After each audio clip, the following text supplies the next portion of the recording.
Hi guys, last వీడియోలో మనము Tata curve యొక్క complete walk around specifications, variants ఏమేమి ఉన్నాయి, ప్రైజెస్ కానీ ఇలా అన్నిటి గురించి అయితే మాట్లాడుకున్నాం కదా.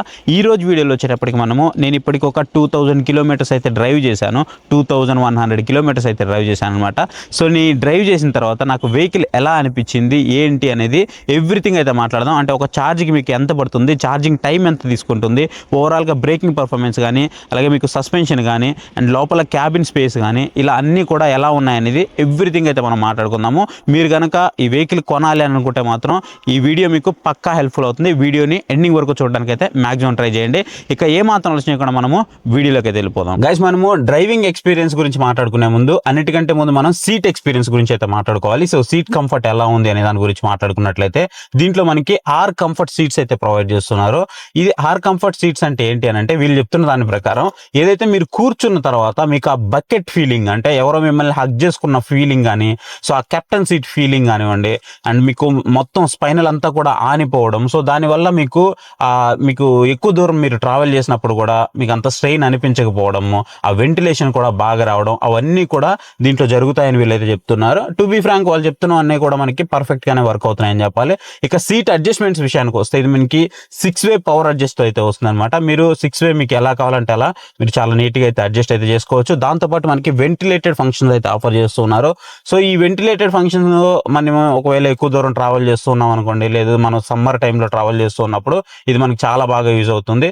3 లెవెల్లో మీరు అడ్జస్ట్ చేసుకోవచ్చు. 2 ఫ్రంట్ సీట్లు 2 కూడా మీకు వెంటిలేటెడ్ సీట్స్ అయితే ఆఫర్ చేస్తున్నారు అనమాట. ఇక స్టీరింగ్ రెస్పాన్స్ విషయానికి వస్తే స్టీరింగ్ రెస్పాన్స్ అయితే మాత్రం బాగానే ఉంది. మొత్తం లెదర్ అయితే కనిపిస్తూ ఉంటుంది అండ్ రెస్పాన్స్ అయితే ఓవరాల్గా మీకు బాగానే ఉంది. అలా అని మరి నేను స్మూత్ అని చెప్పను, అలాగని మరీ హార్డ్ ఉందని కూడా చెప్పను. ఇంకా కొంచెం స్మూత్ అయితే చేసి ఉండొచ్చు, ఆబ్వియస్లీ అది మాత్రం ఒప్పుకోవాల్సిందే.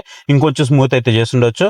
అండ్ యాజ్ యూజువల్గా నేను సిఆర్ఆలో, ఈవీలో కానీ, ఐస్ వర్షన్లో కానీ మీకు ఏదైతే చెప్పానో, అంటే మనకి ఈ స్టీరింగ్ మౌంటెడ్ కంట్రోల్స్ ఉన్నాయి కదా, సో ఆ స్టీరింగ్ మౌంటెడ్ కంట్రోల్స్ కొంచెం పాపప్ అయి వస్తూ ఉన్నాయన్నమాట. సో అలా రావడం వల్ల ఎవరికైతే హ్యాండ్ కొంచెం పెద్దగా ఉంటుందో, సో వాళ్ళు టర్న్ చేస్తూ ఉన్నప్పుడు అవి ఈ అరిచేతికి అయితే తగులుతూ ఉన్నాయన్నమాట.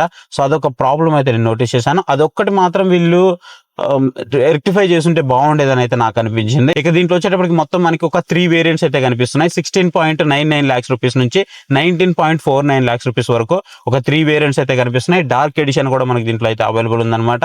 మీరు ఏ వేరియంట్ తీసుకున్నప్పటికీ అన్ని కూడా మీకు 55 kWh బ్యాటరీ ప్యాక్ తోనే ఆఫర్ చేస్తున్నారు. అండ్ వీళ్ళు చెప్తున్న రేంజ్ వచ్చేటప్పటికి మనకి 502 కిలోమీటర్స్ రేంజ్ అయితే చెప్తున్నారు అనమాట. ఇది ఏఆర్ఏ రేంజ్ అని చెప్పుకోవచ్చు. కాకపోతే రియల్ వరల్డ్ కండిషన్ లో మీకు వచ్చేటప్పటికి 400 కిలోమీటర్స్ వస్తుందని వీళ్ళు చెప్తున్నారు కదా. నేను ఈ 2000 కిలోమీటర్స్ 2100 కిలోమీటర్స్ డ్రైవ్ చేసిన తర్వాత చెప్తున్నాను, 400 కిలోమీటర్స్ కాదు కానీ 380 కిలోమీటర్స్ మీరు ఎక్కువ మోడ్లో డ్రైవ్ చేసుకొని వెళ్ళారంటే మాత్రం మీకు పక్కా వస్తుంది. లేదు మీరు ఏసీ ఆఫ్ చేసి ఎక్కువ మోడ్లో పెట్టుకొని డ్రైవ్ చేశారంటే మాత్రం ఖచ్చితంగా 400 అయితే వస్తుంది, నో డౌట్. కాకపోతే ఎప్పుడైతే మీరు ఫుల్ ఛార్జ్ చేస్తారో, ఫుల్ ఛార్జ్ చేసినప్పుడు మీరు చూసారనుకోండి, మీకు ఒక 360 కిలోమీటర్స్ అలా మాత్రమే చూపిస్తూ ఉంటుంది. మీరు ఎప్పుడైతే హైవే మీదకి వెళ్ళి డ్రైవ్ చేస్తూ ఉంటారో ఆ రేంజ్ డ్రాప్ అనేది మనకి చాలా తక్కువ అయితే ఉంటుందన్నమాట. అండ్ మనకి మనం ఏదైతే క్లస్టర్లో చూస్తామో డ్రైవర్ డిస్ప్లేలో, సో అదే మనం ఫైనల్ అయితే అని అనుకోవద్దు. ఎప్పుడు కూడా అది తగ్గొచ్చు, పెరగొచ్చు, బికాస్ ఆఫ్ మీ డ్రైవింగ్ కండిషన్ మీద అది కంప్లీట్గా డిపెండ్ అయి ఉంటుంది. మీరు ఒకవేళ నాకు పవర్ ఎక్కువ కావాలని చెప్పేసి మీరు సిటీ మోడ్లోకి వెళ్ళారనుకోండి, సో మీకు కొంచెం పవర్ ఎక్కువ డెలివరీ చేస్తుంది కాబట్టి ఆబ్వియస్లీగా మీకు రేంజ్ అనేది కొంచెం డ్రాప్ అయితే అవుతుంది. అప్రాక్సిమేట్లీ మీకు ఒక రియల్ టైంలో 320 నుంచి 340 కిలోమీటర్స్ వరకు అయితే వస్తూ ఉందన్నమాట. అది మీ డ్రైవింగ్ కండిషన్, ఇక మీరు ఎంత లోడ్ వేస్తున్నారు, ఎంత టాప్ స్పీడ్ వెళ్తున్నారు, సో వాటి మీద డిపెండ్ అయి ఉంటుంది. నా సజెస్టెడ్ స్పీడ్ వచ్చేటప్పటికి మీరు ఒక ఎలక్ట్రిక్ వెహికల్ ఓనర్ అయితే మాత్రం కంప్లీట్గా 60 నుంచి 90 కిలోమీటర్ స్పీడ్లో అయితే డ్రైవ్ చేయండి. మీ ఏసీని ఒక 24 వరకు పెట్టుకోండి, అప్పుడే మీకు పర్ఫెక్ట్ రేంజ్ అయితే వస్తుందన్నమాట. ఇక దీన్ని స్పీడ్ ఎంత సపోర్ట్ చేస్తుంది ఛార్జింగ్ అని అంటే మాత్రం 70 కిలోవాట్ వరకు ఇదైతే సపోర్ట్ అయితే చేస్తుంది అనమాట. నేను ఆల్మోస్ట్ చాలా ఛార్జర్స్ యూజ్ చేశాను, టాటా కానీ, వోల్ట్రాన్ అని అండ్ జోన్ అనేది ఉన్నాయి, సంథింగ్ ఇంకా చాలా ఉన్నాయి. అవన్నీ కూడా నేను యూజ్ చేశాను. అవన్నీ మీకు స్క్రీన్ షాట్స్ కూడా షేర్ చేస్తాను చూడండి. సో వీటిలో ప్రైజెస్ అనేవి మీరు పెడుతున్న ఏదైతే కిలోవాట్ ఉందో ఆ కిలోవాట్కి తగ్గట్టుగా మీకు ప్రైజెస్ అయితే ఉంటాయి. 19 రూపీస్ దగ్గర నుంచి ఒక యూనిట్ మీకు ₹24-28 వరకు కూడా ఉందన్నమాట. నేను ఆమ్రాన్ దగ్గర ఛార్జ్ చేసినప్పుడు ఇది 180 కిలోవాట్ అనమాట అది, కానీ ఇది మనకి సపోర్ట్ చేయదు 180 కిలోవాట్. బట్ అక్కడ మనకి ప్రైస్ చూస్తే మాత్రం ₹28 వరకు పర్ యూనిట్ ఛార్జ్ అయితే ఉందన్నమాట, అంటే 1 కిలోవాట్కి ఛార్జ్ అయితే ఉందన్నమాట. సో మీకు ఆ విధంగా మీరు క్యాలిక్యులేట్ అయితే చేసుకోండి. మీరు ఇంత పడుతుంది అని మనం పర్ఫెక్ట్గా చెప్పలేం, బికాజ్ ఎందుకంటే మీరు పెడుతున్న కిలోవాట్ కెపాసిటీ ఏదైతే ఉందో ఛార్జింగ్ కెపాసిటీ, సో దాన్ని బట్టి మీకు ప్రైస్ అనేది కంప్లీట్ గా డిపెండ్ అయి ఉంటుంది. ఇక డీసీ ఫాస్ట్ ఛార్జింగ్ అసలు ఎంత సమయం పడుతుంది దీన్ని ఫుల్ ఛార్జ్ అవ్వడానికి అని అంటే, మీరు 0 నుంచి 80% వరకు వెళ్ళాలంటే మీకు 40 నుంచి 50 మినిట్స్లో మాత్రం ఖచ్చితంగా 80% అయితే కంప్లీట్ అవుతుంది, దాంట్లో ఎలాంటి డౌట్ లేదు. కానీ ఎప్పుడైతే మీకు సమ్ టైమ్స్ అయితే మాత్రం 85 దగ్గర నుంచి స్టార్ట్ అవుతుంది, సమ్ టైమ్స్ అయితే మాత్రం 90 దగ్గర నుంచి స్టార్ట్ అవుతుంది, అంటే కొన్ని ఛార్జెస్ని బట్టి ఇది స్టార్ట్ అవుతుంది అనమాట. అప్పుడు చాలా లేట్గా ఉంటుంది. మన మొబైల్స్ ఏ విధంగా అయితే మనకి లేట్గా ఉంటుందో ఆఫ్టర్ 19 తర్వాత ఛార్జింగ్ స్పీడ్ అనేది సేమ్ అదే విధంగా ఉంటుంది అనమాట. చాలా తక్కువ అయితే ఉంటుంది. అప్పుడు మనకి అప్రాక్సిమేట్లీ అప్పుడు వచ్చేటప్పటికి ఒక 25 మినిట్స్ నుంచి 30 మినిట్స్ వరకు ఆ 10% కానీ ఆ 15% కానీ ఛార్జ్ అవ్వడానికి పడుతుంది అనమాట. సమ్ టైమ్స్ అది మనకి 30 మినిట్స్ కూడా తీసుకుంటుంది, అది హ్యూజ్ టైం అని చెప్పొచ్చు. అంటే ఓవరాల్గా మీరు 0 నుంచి 100% ఛార్జ్ చేయాలి అని అంటే మాత్రం ఖచ్చితంగా ఒక 1 hour 40 minutes అలా మీరు వెయిట్ చేయాల్సి ఉంటుంది. అది ఛార్జింగ్ మీద డిపెండ్ అయి ఉంటుంది. 1 hour 30 minutes, 1 hour 40 minutes అనేది అది కొంచెం చూసుకోండి. అండ్ నా సజెషన్ అయితే మాత్రం మీరు ఖచ్చితంగా ఫాస్ట్ ఛార్జింగ్కి వెళ్ళండి. మీకు ఇంకా బ్యాటరీ లైఫ్ ఎక్కువ రావాలి అని అనుకుంటే మీరు ఒక 10 times ఛార్జ్ చేస్తూ ఉంటే ఒక 6 times అట్లాగా మాత్రమే డీసీ ఫాస్ట్ ఛార్జింగ్ అయితే చేయండి. రిమైనింగ్ అంతా హోమ్ ఛార్జెస్ యూజ్ చేయడానికి ట్రై చేయండి. అండ్ 20 నుంచి బిలో అవ్వకుండా చూసుకోండి బ్యాటరీని. అండ్ 80 కంటే అబోవ్ ఛార్జింగ్ పెట్టకుండా చూసుకోండి. అప్పుడే బ్యాటరీ హెల్త్ బాగుంటుంది, మీకు ఎక్కువ కాలం ఎక్కువ సైకిల్స్ అయితే వస్తాయన్నమాట. సో ఇది ఒకటైతే గుర్తుపెట్టుకోండి ఎవరైతే ఈవీ వెహికల్ ఓనర్స్ ఉన్నారో వాళ్ళందరూ కూడా. ఇక ప్రైజెస్ వచ్చేటప్పటికి నేను ఎంతసేపు పెట్టాను, దానికి ఎంత ఛార్జ్ అయింది, మీరు అన్ని కూడా స్క్రీన్ షాట్లో క్లియర్గా అయితే చూడవచ్చు. మీకే ఒక అజంప్షన్ అయితే వచ్చేస్తుంది. అందుకే నేను రకరకాల ఛార్జర్లో ఛార్జ్ చేశాను అండ్ వాటి ప్రైజెస్ కూడా మీకు డిస్ప్లే చేస్తున్నాను కాబట్టి మీరు అక్కడ క్యాలిక్యులేట్ చేసుకొని సరిపోతుంది. ఇక మీకు ఇన్ఫర్టైన్మెంట్ సిస్టమ్ గురించి మాట్లాడుకున్నట్లయితే దీంట్లో అన్నీ ఉంటాయి. లెవెల్ 2 వస్తుంది. లెవెల్ 2 కూడా మీకు 20+ అడాస్ ఫీచర్స్ అయితే మీకు ప్రొవైడ్ చేస్తున్నారు అనమాట. అన్నీ కూడా బ్రహ్మాండంగా పనిచేస్తున్నాయి, మీకు ఎక్కడ ప్రాబ్లం అయితే ఏమనిపించదు. కాకపోతే మీరు ఈ సీట్లో కూర్చున్నప్పుడు మీరు ఒకవేళ 6 కంటే అబోవ్ ఉన్నారనుకోండి, చూస్తున్నారు కదా హెడ్ రూమ్ ఇష్యూ అయితే మీకు నో డౌట్ వస్తుంది, అస్సలు డౌటే లేదు, హెడ్ రూమ్ ఇష్యూ అయితే వస్తుంది. లేదు మీరు అంతకంటే తక్కువ ఉన్నారంటే మాత్రం మీకు ఎలాంటి ఇష్యూ అయితే లేదు. థై సపోర్ట్ కానీ సీటింగ్ ఇష్యూ కానీ మీకు అలాంటివి ఏమీ లేదు. ఇంకా దీంట్లో మీరు ఇన్ఫర్టైన్మెంట్ సిస్టంలోకి వెళ్ళారంటే ఇక్కడ మీకు రకరకాల ఆప్షన్స్ అయితే కనిపిస్తూ ఉంటాయి అనమాట. ఫర్ ఎగ్జాంపుల్ మనకి arcade.ev అని ఒక యాప్ అయితే కనిపిస్తూ ఉంటుంది.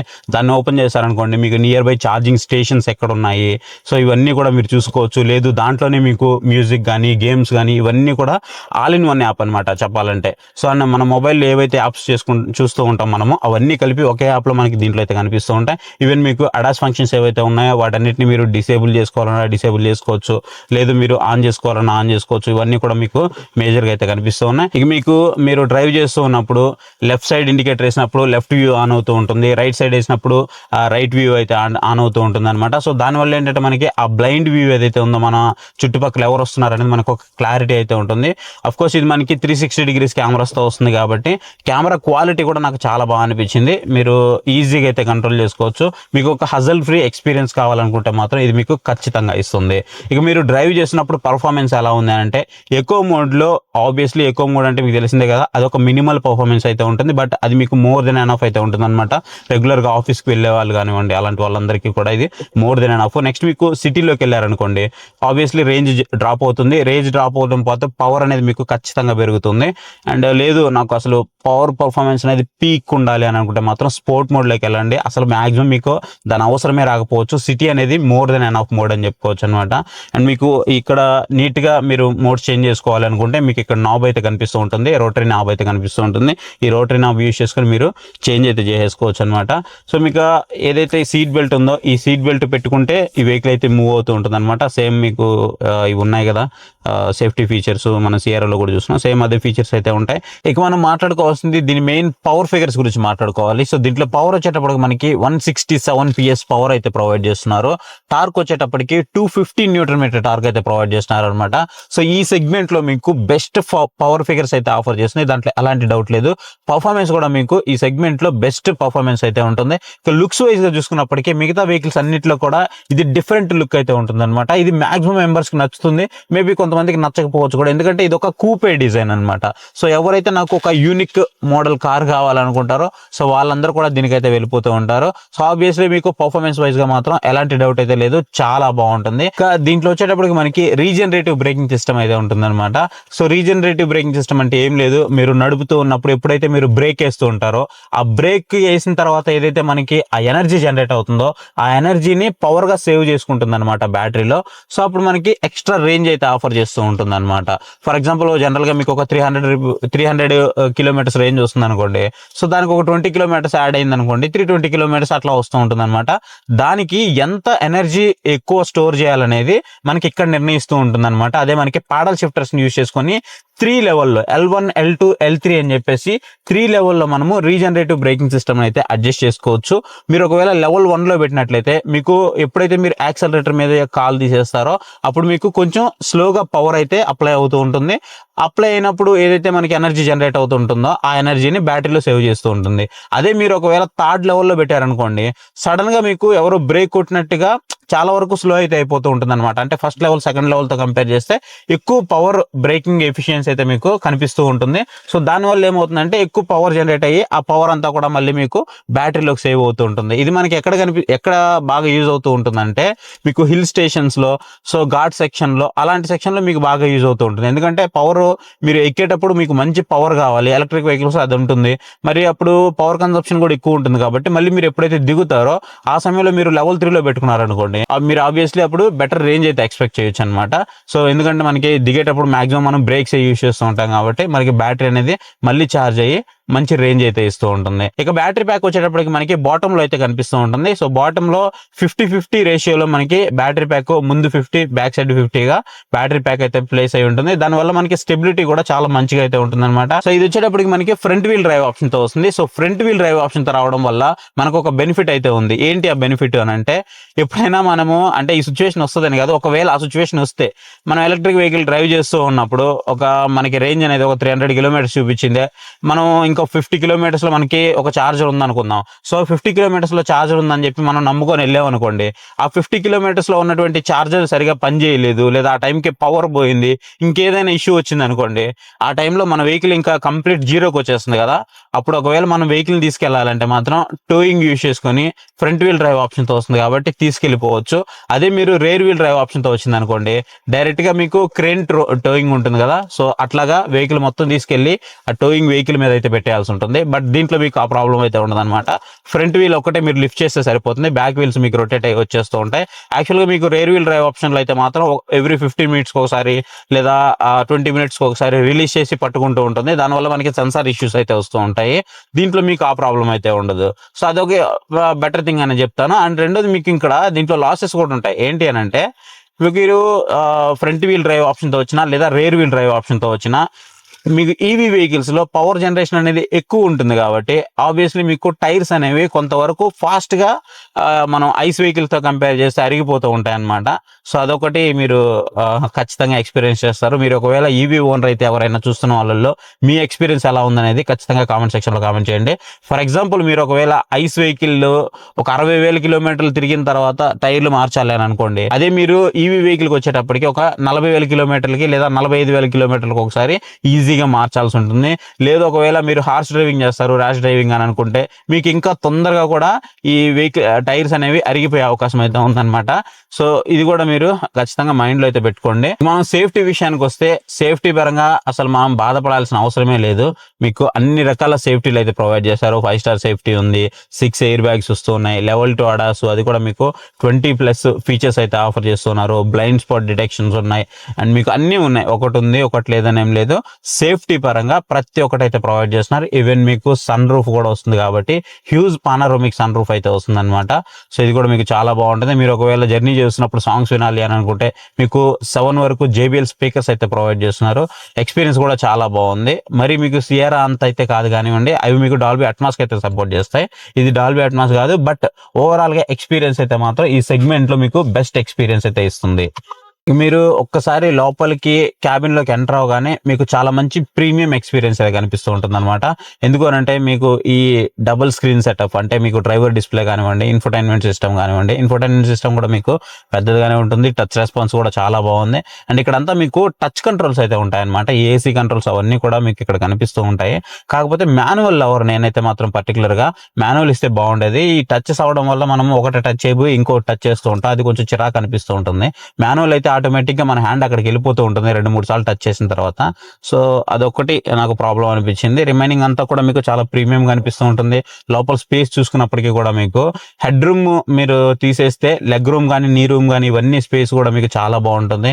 ఈవెన్ మీకు back side rare seating comfort కూడా మీకు చాలా బాగుంటుంది. అండ్ మీకు రేర్ సైడ్ కూడా చూసుకున్నట్లయితే ఏసీ కంట్రోల్ ఆఫర్ చేస్తూ ఉన్నారు. అండ్ దాంతో పాటు మీకు టైప్ సి కి సంబంధించినటువంటి ఛార్జింగ్ సాకెట్ కూడా మీకు ఫ్రంట్ లో కూడా ఆఫర్ చేస్తున్నారు. దాంతో పాటు బ్యాక్ సైడ్ కూడా ఆఫర్ చేస్తున్నారు, which is very good thing అని చెప్పొచ్చు. ఇక మీకు ఏవైతే కప్ హోల్డర్స్ ఉన్నాయో ఈ కప్ హోల్డర్స్ వచ్చేటప్పటికి ఫ్రంట్ లో అయితే కనిపించవు అనమాట. కప్ హోల్డర్స్ అనేవి మీకు ఏవైతే మీకు ఫ్రంట్ గ్లవ్ బాక్స్ ఉందో ఆ గ్లవ్ బాక్స్ లో అయితే ప్రొవైడ్ చేస్తున్నారు. బట్ రేర్ సైడ్ మాత్రం మీకు మిడిల్ లో కప్ హోల్డర్స్ అయితే ప్రొవైడ్ చేస్తున్నారు. బట్ మిడిల్ లో మీకు ఏదైతే మీకు హెడ్ రెస్ట్ ఉందో హెడ్ రెస్ట్ అయితే ప్రొవైడ్ చేయట్లేదు. బట్ రిమైనింగ్ వాటి అన్నిటి కూడా అడ్జస్టబుల్ హెడ్ రెస్ట్లు అయితే ప్రొవైడ్ చేస్తూ ఉన్నారు అనమాట. ఓవరాల్ గా సీటింగ్ కంఫర్ట్ అయితే మాత్రం మీకు చాలా బాగుంటుంది. చాలా స్పేషియస్ గా కూడా ఉంటుంది. ఎక్కడ మీకు ప్రాబ్లం అయితే లేదు. ఈవెన్ మీకు ఈ సెగ్మెంట్ లో కూడా మీకు బిగ్గెస్ట్ బూట్ స్పేస్ అయితే ఆఫర్ చేస్తున్నారు.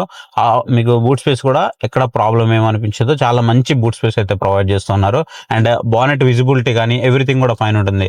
మీకు కంప్లీట్ గా బానెట్ అయితే కనిపిస్తూ ఉంటుంది. మీరు మరీ పొట్టిగా ఉంటే తప్ప, మీరు కొంచెం హైట్ ఉన్నారంటే మాత్రం ఖచ్చితంగా మీకు బానెట్ విజిబిలిటీ అయితే కంప్లీట్ గా కనిపిస్తూ ఉంటుంది. ఇక బ్రేకింగ్ విషయానికి వస్తే, బ్రేకింగ్ వచ్చేటప్పటికి మరి తోపని అయితే మాత్రం చెప్పలేను. ఎందుకనంటే సమ్ టైమ్స్ అంత ప్రాపర్ గా నాకు అనిపించలేదు.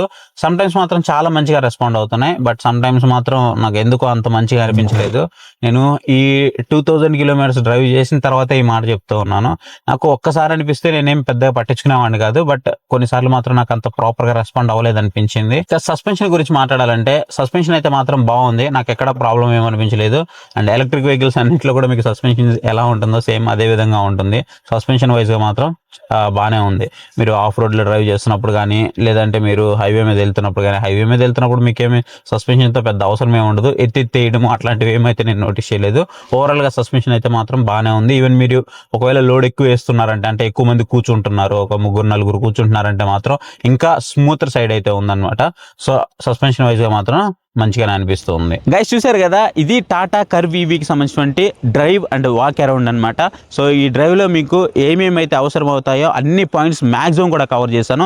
ఇంకా ఏదైనా మీకు మిస్ అయ్యింది, మీకు ఇంకా ఇన్ఫర్మేషన్ ఏదైనా నీడ్ ఉంది అనుకుంటే మాత్రం ఖచ్చితంగా కామెంట్ సెక్షన్లోకి వెళ్ళి కామెంట్ అయితే చేయండి. అలాగే ఈ వీడియో మీకు ఎలా అనిపించిందో అసలు కామెంట్ చేయడం మాత్రం మర్చిపోవద్దు. ఇంతవరకు మన ఛానల్ని ఎవరైనా చూస్తూ సబ్స్క్రైబ్ చేసుకోలేదంటే మాత్రం ఖచ్చితంగా ఇలాంటి ఆటోమొబైల్ ఇన్ఫర్మేషన్ అప్డేట్ వీడియో కోసం, మరిన్ని జెన్యూన్ రివ్యూస్ కోసం మన ఛానల్కి ఇప్పుడే సబ్స్క్రైబ్ అయ్యి మన ఫ్యామిలీ మెంబర్కి అయితే జాయిన్ అవ్వండి. And thank you for watching. Next video. Bye bye. జై హింద్.